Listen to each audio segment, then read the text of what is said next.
오늘 하나님께서 우리에게 주시는 말씀 요한복음 17장 18절로 19절까지의 말씀입니다.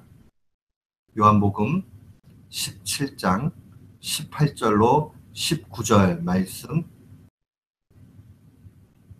우리 같은 마음으로 주의 말씀 봉독합니다. 아버지께서 나를 세상에 보내신 것 같이 나도 저희를 세상에 보내었고 또 저희를 위하여 내가 나를 거룩하게 하오니 이는 저희도 진리로 거룩함을 얻게 하려 함이니이다. 아멘. 저는 오늘 본문 말씀을 통해서 하나님의 가장 성공적인 후퇴라는 제목으로 주의 말씀 선포하도록 하겠습니다. 최고의 군사 고서 가운데 하나인 손자병법이라는 것이 있습니다. 거기 내용에 보면 이러한 말이 있습니다. 작전상 때로는 후퇴가 필요하다. 그러니까 후퇴라는 것이 항상 나쁜 것이 아니라 때로는 승리를 얻기 위한 길이 된다라고 가르칩니다.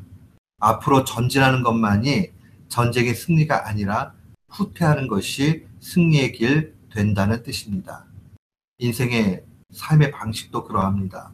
앞을 바라보고 막 계속 나가는 것만이 옳은 것이 아니라 때로는 움츠리거나 기다리거나 뒤로 퇴각해야 되는 때가 분명히 있다는 겁니다. 또 하나님의 말씀을 보다 보면 하나님의 방법이 이것과 매우 유사할 때가 있음을 보게 됩니다. 이것을 묵상 가운데 표현하자면 승리를 위해서 내어주는 일들이 필요하다는 겁니다. 그 대표적인 것이 바로 하나님으로부터 오는 고난의 유익입니다. 요셉은 고난을 통해서 애굽 총리가 되었습니다.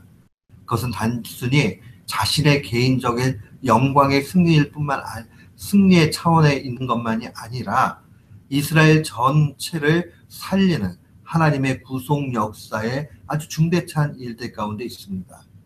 그가 총리되고 이스라엘 백성들 구하기 위해서 필요했던 것은 애굽 땅에 팔려가는, 그래서 노예의 신분으로 살아야 되는 그러한 고난이었습니다.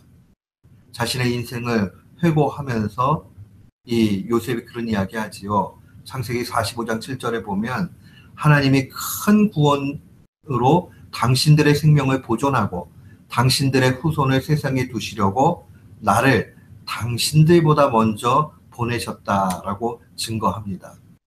실상은 형제들이 판 거잖아요. 그러니까 그들이 잘못했단 말이에요. 그게 아주 나쁜 길로 된 거죠. 이 요셉의 개인 인생 삶뿐만 아니라 전체 역사에 있어서도 그러면 이스라엘 공동체가 형성이 될 수가 없는 그런 상황 가운데 놓여지잖아요. 그럼에도 불구하고 하나님은 그것을 좋은 것으로 바꿔 가신다는 겁니다.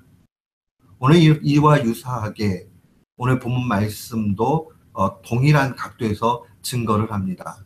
18절 말씀에 보면 아버지께서 나를 세상에 보내셨다라고 증거합니다. 세상에 보내셨다라는 말씀은 하나님께서 친히 육신의 몸을 입고 오신 거죠. 예수님은 하나님이시고 그 예수님은 육신의 몸을 입고 오셨습니다. 이 육신의 몸을 입고 오신 것이 단순한 문제가 아니에요. 예수님의 개인적인 차원에서 아주 누추한 모습으로 오시게 되는 것이고 그것은 실패한 것 같이 보입니다. 보통 신학자들이 이것을 가르쳐서 예수님의 비하다라고 그렇게 이야기를 합니다. 비하라는 말은 아주 처참하게 낮아진 상태를 얘기합니다.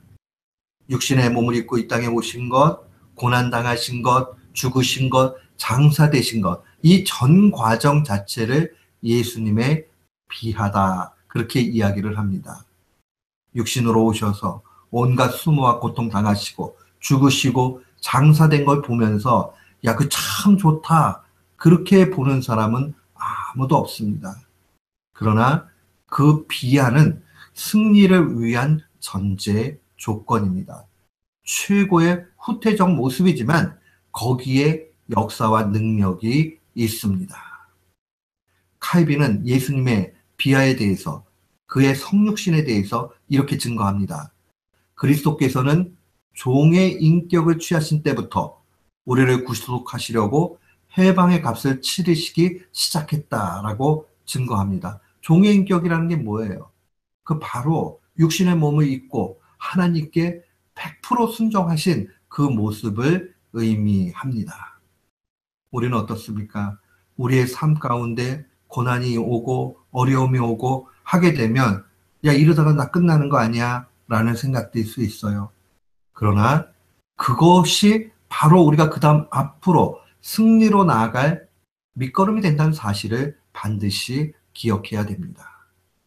세상 사람들은 조금은 알잖아요. 그래서 고통 없이 성공도 없다. 아무것도 얻을 게 없다. 뭐 쉽게 그런 얘기들 많이 하잖아요. 동일하게 이 그리스도인들도 고난을 통해서 그 다음 길 나아갈 수 있다는 것을 놓치지 말아야 됩니다. 이 예수님께서 친히 이 비하의 해석을 어떻게 하십니까? 오늘 본문의 19절 말씀에 보면 저희를 위하여 내가 나를 거룩하게 하오니 라고 그렇게 기도하고 있는 거 보게 됩니다. 모든 하나님 백성을 위해서 주님이 친히 거룩하게 하셨다.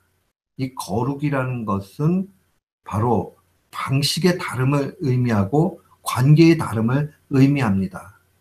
거룩의 1차적인 의미는 하나님과의 관계의 회복이고 또한 세상과 다른 방법을 취해서 나아가는 것이죠. 철저하게 예수님은 순종이라는 세상과 다른 방식을 추구해 갑니다. 이 세상과 다른 방법이 귀중한 이유는 그 순종을 통해서 하나님의 뜻을 다 이루셨기 때문에 그러합니다. 그게 바로 거룩이에요. 하나님인 내가 육신의 모습을 입고 복종함으로 세상 원리와 다르게 살아셨던 것. 그게 바로 예수님의 가장 강력한 무기였다는 겁니다. 우리도 동일합니다. 우리가 비아를 통해서 세상을 이기신 예수님을 따라서 거룩함으로 나아갈 때 신자는 가장 힘있는 존재가 되게 됩니다. 19절 하반절 말씀에 보면 이는 저희도 진리로 거룩함을 얻게 하려 합니다. 진리로 거룩함을 얻게 하려 합니다. 진리는 누굽니까? 바로 예수 그리스도를 의미합니다. 요한복음 14장 6절 말씀에 보면 주님이 친히 당신을 가리켜서 말씀하시기를 내가 곧 길이요 진리요 생명이다 라고 말씀해 주셨습니다. 길이요 진리요 생명이다 라고 얘기할 때 이 진리이신 예수 그리스도를 통해서 우리가 거룩함을 얻게 되는 거죠. 이 거룩은 1차적으로 관계 회복을 얘기합니다. 예수 그리스도로 말미암아 하나님과 원수되었던 것이 완전히 청산이 됩니다. 그러고 나면 우리의 인생은 바뀌기 시작을 하는 거예요. 내 신분이 변하고 뭐 돈이 많아지고 이것도 조금의 유익이 있을 수는 있지만은 그거 가지고 근본적인 변화 나타나지 않습니다. 그러나 하나님의 그 긍휼하심 안에서 하나님과의 관계가 온전해지면 거기에 큰 능력이 나타나게 됩니다. 이 관계의 변화를 통해서 그 다음 나타나는 것이 거룩한 방식의 추구입니다. 이 거룩한 방식의 추구라는 것은 세상 방식과 다르게 하나님의 명령에 순종하는 것을 의미합니다. 그래서 저 사람이 신앙이 좋냐 나쁘냐 하는 거 다른 데 달려 있지 않아요. 바로 하나님 앞에 얼마나 순종하고 사는가 하는 것에 달려 있습니다. 예수 그리스도로 말미암아 우리와 하나님과의 관계가 완전히 새롭게 되었습니다. 그러고 나면 나타나야 되는 것이 세속의 방법, 세속적인 성공의 그 추구가 아니라 하나님의 방법으로 순종해 나아가야 됩니다.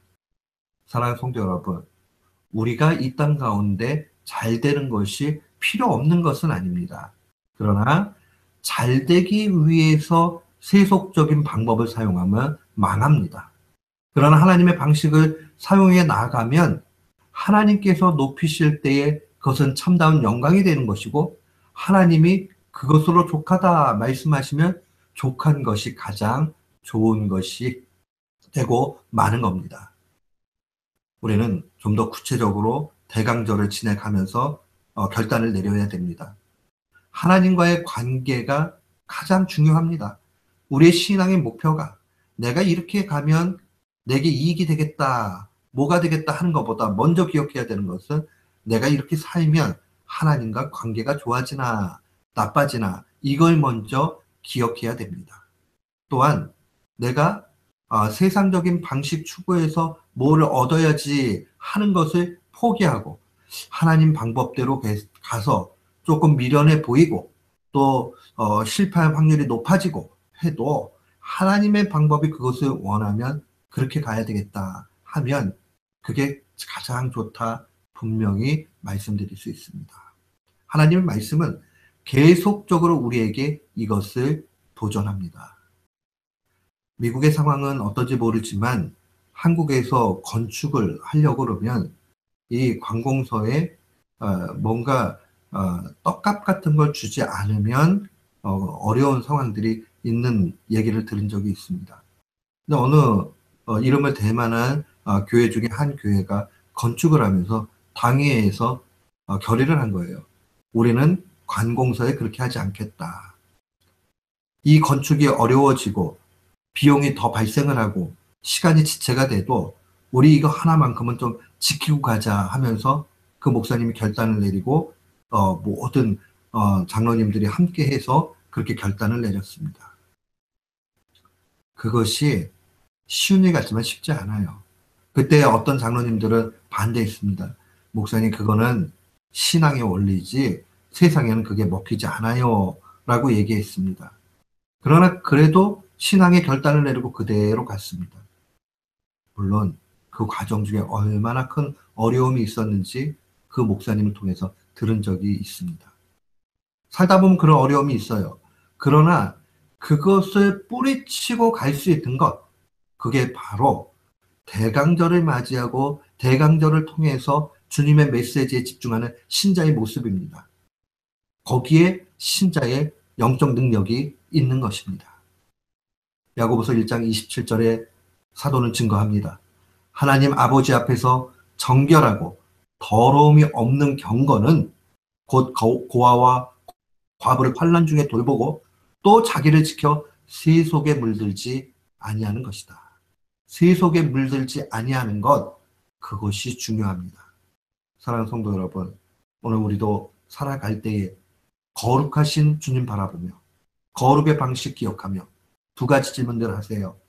내가 이거 하면 하나님과 관계 좋아질까 하는 것과 또 하나는 내가 세속에 물들지 말아야지 하는 그 마음을 함께 가져야 됩니다. 이 두 가지 마음에 간직하고 오늘도 내일도 날마다 승리하는 귀한 교우들 되시기를 주님의 이름으로 축원합니다. 아멘.